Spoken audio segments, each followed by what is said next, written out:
What up, what up, what up, what up? It's me, L Teddy 27. Good as night, right about the hood. Oh, dear God, I'm already eating a drink. Look a damn mess, just a damn mess. No means no, and yes means no. What up, what up, what up, what up, what up, what up, what up, what up, what up, what up? What's good, people? What is up? What is up? What's up? What's up? It is me, L Teddy 27, and I am back for yet another review. This, ladies and gentlemen, is going to be our review for Belle Collective. This is season 1. It is episode 4. It is entitled Bad Brunch Behavior. I know y'all just saw my intro. Can I tell y'all my favorite part of the intro is still when I say the good snipe right about the hood. I don't even remember. I remember I was talking about Akbar V from Love and Hip Hop Atlanta, but I don't remember what incited me to say that. Put in the comments what's your favorite line from the intro. That's my favorite line. The good snipe right about the hood. Anyway, so glad to be back. Let's talk about these girls down here to Jackson, Mississippi, what they got going on. So we start off with Tamara having a sit down with a lady by the name of Ramona. Ramona is the general manager of the Fox affiliate down in Jackson, Mississippi. She's a woman of a certain age, and so you can tell she looks like that quintessential Black businesswoman that is upper management and has all of her shit together. I liked her. I liked her aura. I liked what she exuded. I liked everything about her. She had some tough conversation with Tamara, though, letting her know, listen, I remember I wanted to have a child at one point in a family. Unfortunately, I was single. I was not married. And my work, my career, my job just really kept me from being able to do everything that I knew I would need to do for my child. So I just decided against it. And that's a conversation that one has to have with themselves sometimes. Those are real conversations that you have to have. And so I liked that she was very candid with her about that. They even talked about her probably having to get out of Jackson, Mississippi in order for her career to really take off.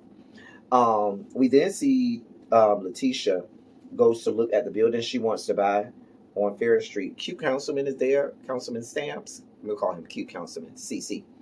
CC Stamps. Cute Councilman Stamps. Is there. The city appraiser is there. He was an older gentleman.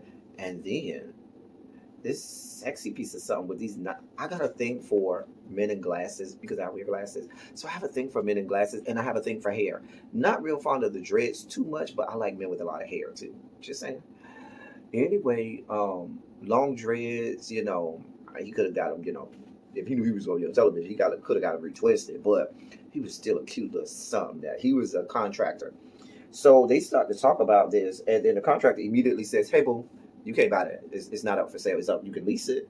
It's not up for sale." And it's because there are some things that the city has in place to stop that, mainly because, and I understand that they probably are not allowing anyone to buy it for fear that someone will buy it and maybe want to tear it down. Or, well, they can't tear it down technically because it's a part of the National Historic Registry. However, for fear that they might turn it into something that they don't want or that they don't see for Ferris Street. And so I can't say that I blame the city for doing that. Kudos to them for doing that. But they let her know, listen, that doesn't mean you can't get in there. That doesn't mean you can't open up what you'd like to open. You lease it first. And then after we see that you're going to do right by this, we'll open up the conversation perhaps for you to sell it. And the other thing, the appraiser was very open with her. And I know one of my organizations, our headquarters is a part of the National Historic Registry, excuse me. And when we renovated our building, it cost a couple million. And because when you have those types of buildings, you can't change the facade of the building. Like you can't change the outer. It has to stay the way it was historically. And so that limits contractors on a lot of things that they would like to do or can do, and it kind of puts them in a box. So it costs some more money to make sure that when you do renovate, you keep certain things in place that the National Registry says need to be kept in place. So But I like this part. I like that they were open and honest with her. I like that they were telling her the real. The appraiser say it's gonna cost you upwards of $2+ million. Be ready. And so they had some real conversations with her, and she didn't let that sidetrack her or let that make her feel like she wasn't gonna be able to do it. She said, "I'm pushing forward. We're gonna do this. We're gonna make this happen." We then see Marie meet up with a therapist. Now I don't know if this therapist was from her business because I know she has a mental health facility. So I don't know if it was from her facility or a different one. I would hope that it wasn't one of the therapists from her facility because I feel like that would be a conflict of interest. And I think you need to go somewhere, pay your money, and have someone who doesn't know you, doesn't work for you or with you, give you, talk to you and give you some good words that you need to hear. His name is Dr. Chandler. Jerez comes and they have this anger management session, and it went really well. The doctor said a whole lot of nice, good things. The therapist was really good at what he was doing. Um, I do think that each one of them need individual therapy without the other one in the room. I feel like there are some things that Marie needs to say and that Marie needs to hear without Jerez in the room. There are things that Jerez needs to say and needs to hear without her in the room. And I think that they need to definitely continue with the sessions. But while they're having joint sessions, I do think they each need individual sessions. I was so glad when he said, "Don't be going around recording your children no more. Don't do that no more. Don't do that anymore."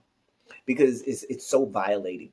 Even in a word, family is family, and unlike, especially when that's your blood, that's your child, that's your mom, that's your dad, that is your blood, that is your family, and you don't, and I guess you can emancipate from your family, but you don't divorce. Technically, you don't divorce your family.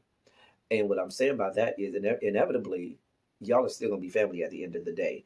And after all of the cussing outs and the blow ups and the fights, at some point y'all gonna have to get back together. And so I say that to say this: it doesn't bode well for you if I'm your family member and I know that you around here recording me, because now I don't want to say nothing in your presence anymore. Now I do not trust you because I don't know what else you done recorded or what else you done did. Mm-mm. Nope, nope. Bad look, Marie. But we already know Marie ain't shit. Latrice is at work getting her business together. She said, "Listen, I'm not going to this other brunch that Letitia's about to have. I heard she gonna have Marie there, and I'm not here for the fuck shit. I'm not here for her. I'm over it, girl. I'm tired of the I'm getting seasick. I don't have a Dramamine in order to let me look at these finger waves she got in her head, because a bitch need a Dramamine just to look at her. Okay, a mess. Sick of them finger waves. Sick of it. But she say she ain't got time." Letitia and Antoinette then go to the Mississippi Civil Rights Museum. This was my favorite part of the episode. And the episode had some really good parts. The Ferris Street part was good. Um, Even the counseling session with Jerez and Marie and the doctor was good. This part with the Civil Rights Museum was good. I enjoyed hearing, and I think to a certain degree, Antoinette. When I looked at her, it felt refreshing for her to really just say out of her mouth. And the more she says it, the more she can um, be one with her decision. But talk about the fact that I did leave my husband because I was not prepared for a biracial child. That's a real conversation that you have to have. But I still push back Antoinette and say, "Hey, you knew that going in. Like, you knew if you married a white man, y'all might have a child, and that child is going to be biracial." But she spoke that, she talked about, yeah, that was probably one of the main reasons. Um, and I'm sure, and there's a whole conversation we could have about that and probably why she had some um apprehension about that. We ain't even got enough time to go into all of that. But that's a, and I'm not one that has been into interracial dating at all. But I wonder if these types of conversations go on in the heads of people who are in interracial marriages or interracial relationships and things like that. Y'all let me know. This is something that we can talk about in the comment section, because I was really, I really had my ear was really ringing during that portion. I also loved when she started talking about how I'm here for my people and my community, and I know that healthcare is not accessible for a lot of people our color and a lot of poor people. And I am here to provide my services, which is dental services, to my people. So here for it. Loved it. Loved to hear it. And love that she talked about that. So that was really good. I really like that. See, it's not all bad. Tamara then goes on a date with her ex-boyfriend. I see y'all started me off good, and now we go. Something about they dated for like since she was like 18. They dated for like almost 20 years, 16 years, or something like that. Let me help you understand something, sweetheart. They go trying to reconcile. I feel like you're trying to force the square peg into the round hole, even though it's easier to force a round peg into a square hole. But I feel like she's trying to force the square peg into the round hole, and it just doesn't fit. You know this man real well. You know all. I don't care if y'all didn't break up on bad terms. You know what he is, who he is, every part of his body. You know every part of your bodies. For all intents and purposes, y'all might as well have been married. If y'all ain't together no more, there's a reason, and you can't let your mom and dad coax you into getting back with somebody who you clearly had reasons for breaking up with.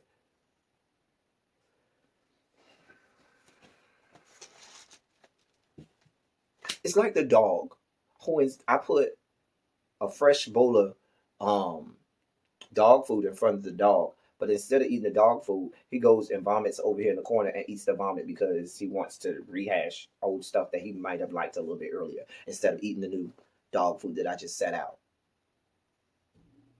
A mess. We had a dog when I was little that used to do that. Put a fresh bowl of food out there for him. Instead of doing that, he go and vomit up the old food that he ate um, earlier and eat the vomit instead of eating the food. A mess. That's how I feel. The brunch. Then we get to the brunch. But I really feel like Tamara is compromising who she is and compromising a lot of things about herself for the sake of trying to appease other people to have a baby. Then there's the brunch. I love that Miss Dorothy. We met Miss Dorothy. Remember, she took um, Letitia on a walk up Ferris Street and gave her some of the history. Councilman Stamps, CC Stamps came. Cute Councilman Stamps came to the brunch. I was very glad Antoinette came without Latrice because I wanted to see whether or not she would go, and I didn't want those two. I don't mind them being the closest of friends, but I don't want you to be attached at the hip to somebody so much that if they don't go, I don't go, or vice versa. So I'm glad that Antoinette came. She brought her friend Kaylon came too.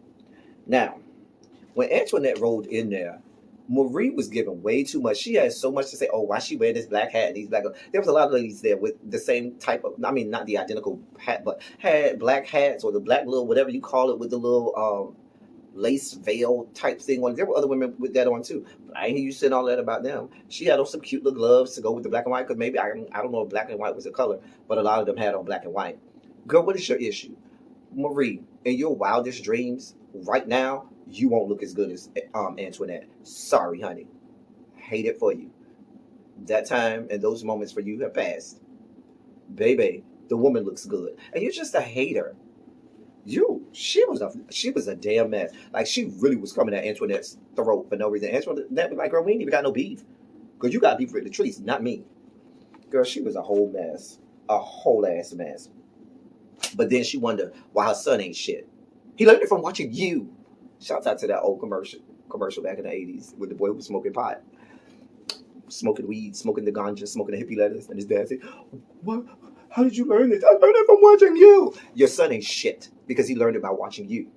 Because you ain't shit. That Marie is a whole ass fucking mess. Her entire energy, and we'll get there later. Um, so then they started talking about their individual experiences with racism. The colorism conversation comes into it, and there was some conversations that were had about colorism. Antoinette was very poised and gave some very good commentary about the colorism talk and stuff like that. So there was some good conversation there.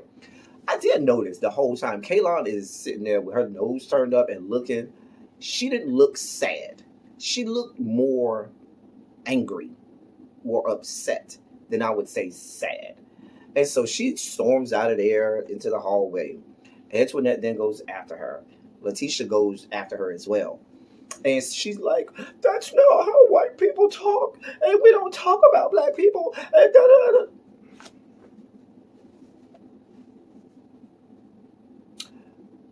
Because you, white woman, would dare not have people call white people out on their shit. Because white people here in these yet to be United States of America cannot ever sit and listen to anyone talk bad about them and who they are as a people and the fuck shit that they done did.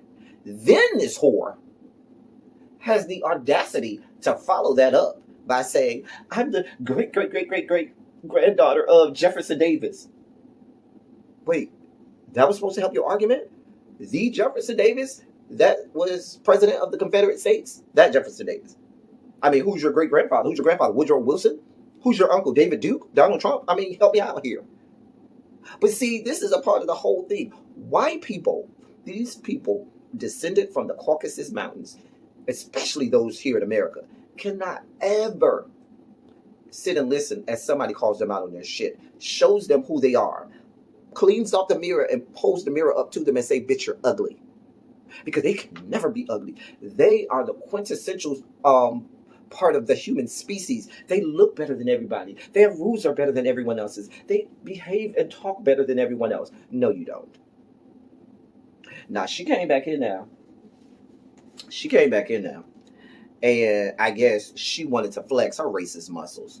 Now, before I get to her and her fuck shit, I think that it started with Marie. Marie put 20 on 10 first. Now, Marie put 20 on 10 first. That was compounded by Essie, the woman who thinks she's Marie's human IUD as much as she be up in her cooch.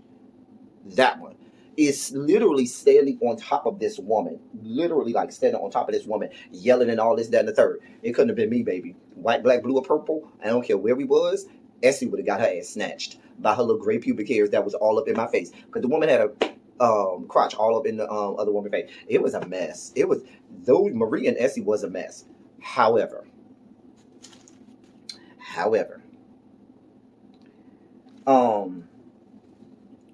Kaylon, sweetheart, you don't Antoinette did a beautiful job of setting you up. She gave you the alley-oop. All you had to do was dunk it. She gave you the alley-oop. All your job was to take the ball and dunk it. You had the easy part. Antoinette set you up.